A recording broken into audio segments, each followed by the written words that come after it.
we all love stars, and now we're going to present you actually a panel of star-studded CEOs, a global CEOs panel that will discuss navigating a world in transition. May I call on these business stars to please come on stage. Gopichand Hinduja, co-chairman of the Hinduja Group. Hans-Paul Berkner, chairman of the Boston Consulting Group. Ashish Agarwal, senior group president and CRO, Yes Bank. Sangita Reddy, joint MD, Apollo Hospitals. And we welcome again Mr. Gray, Mr. Hermelin, and Mr. Renjan. Moderating the discussion will be Supriya Srinate, executive editor, ET Now. And we look forward to a stimulating and interesting discussion between all these business stars who light up the firmament. And please be seated.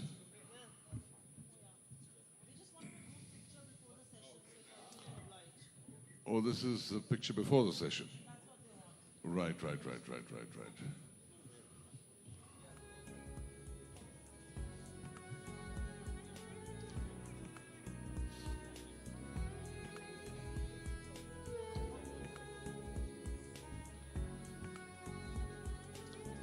This is a very interesting group of people, and I'm sure we'll have some very interesting insights into navigating a world in transition. And we look forward to a stimulating discussion before we come to yet one more interesting panel, and then a finale for the evening. So all the best with the discussion you're going to have. Good luck, ladies and gentlemen.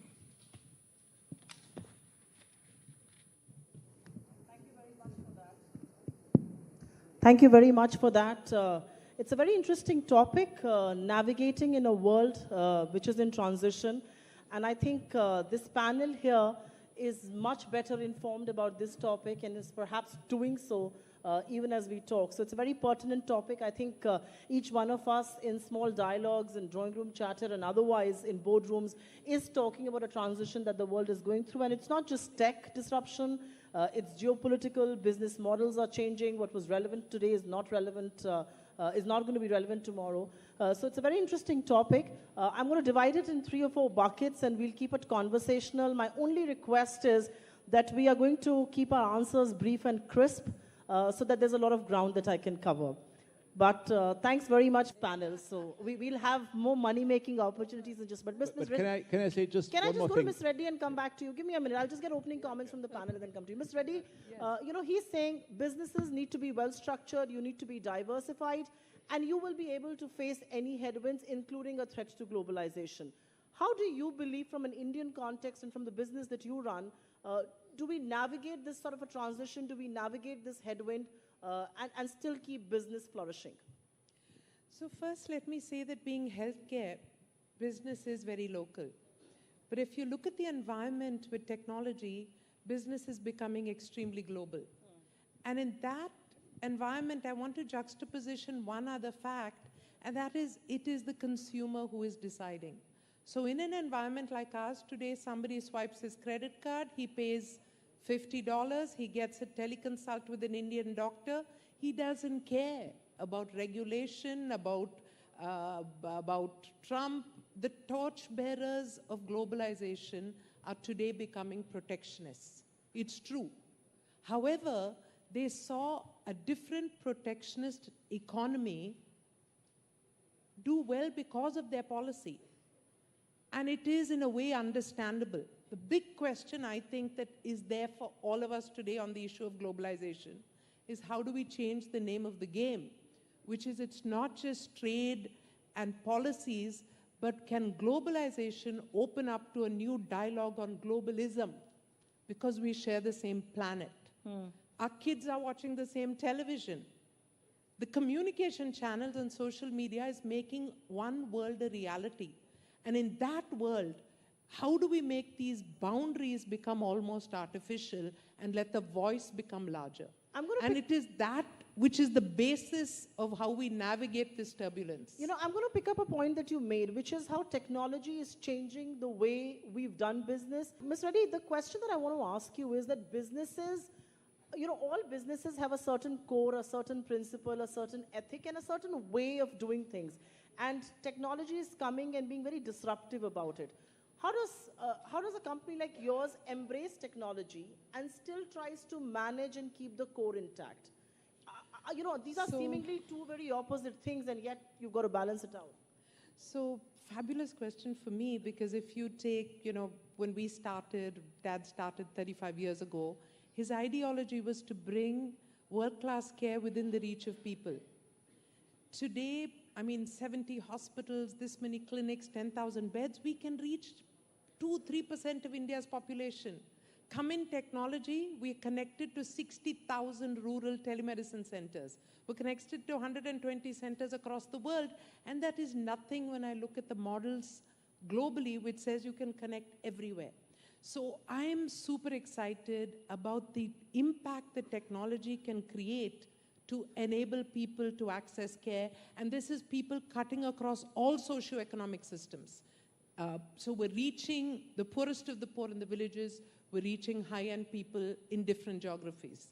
Then technology is not just about connectivity. It's about processing capacity. It's about understanding of science. It's about data crunching. It's, of course, you know, biology, bytes, and bandwidth. So across, I'm an evangelist, but I do want to add the fact that, I mean, we're working on artificial intelligence. We must temper the euphoria of technology with the practicality of when is it ready for people, especially in the healthcare and health sciences space. It cannot be a panacea for everything. It is clearly not a replacement for a doctor, but it's an enabler for better science. It's an enabler for connectivity, and it is a solution. I have to take one more second because we must talk about Ayushman Bharat. You're talking about transitions happening in India today. The largest health transition anywhere in the world is happening here and now. 500 million people are being brought under coverage. These are models we worked on for 20, 30 years, but this government is, you know, making it happen. And if we do it right, using technology, this will not just be about health access. This will be about India having the lowest back-end per transaction cost compared to any country in the world. This will be about data, which will give new solutions, and more and more. So it's technology, smart technology, enabling technology, appropriate technology, but everything works for health. I think the big takeaway for me from what you just said is very important, that technology and when is it ready to be embraced is a balance that has to be. Mr. Hinduja, you run varied businesses, and I think fashionable is another big transition that India has seen, but I will, as always, give the last word to the lady here. And Sangita Reddy, as far as India is concerned, how hopeful are you of this transition? What are some of the challenges and what are the tailwinds for us? So clearly, I think that 1/6 of the world's humanity is poised to not just develop our own country, but impact the world. And I believe that we can do it, not just with brain power, but a lot of human power. And that's why I spoke about globalization and globalism. And I believe it's an intrinsic part of our nature. And the children who are growing up now, who have not lived in a scarcity mentality, have a greater openness to share, to bring up someone else. And I think that that will be one of the anchors, not just of India, but of the world. I think that we are well positioned in terms of some fundamentals, whether it's from Jan Dhan to Aadhaar to now Ayushman Bharat, to see a major transition happening. There's work to be done, but we're on the path. But most importantly, and I think significantly, besides, of course, the fact that there are more women in every forum, and that gives us hope, but including leadership. But I think that the most important aspect is that now, better than any other time in the history of the world, we know how to help another. We know how to prevent death. We know how to keep people from starving. We know how to transport people. Since we know how to do it, the discovery cycle or the enhancement cycle can happen further. But we can lift 1/6 of the world, or actually 3/6 of the world, half of the world, out of the current near poverty they're in. And that will propel the entire world. So if we shift our focus into that, I think that will become a self-fulfilling prophecy for a better world. Indeed. And on that very optimistic note, thank you very much for being such a wonderful panel. I think we've been trying to put some solutions on the table here at the Global Business Summit. This was one such attempt to talk about a world in transition and what is it that businesses need to do to tide through this. Thanks very much for being a lovely and lively audience.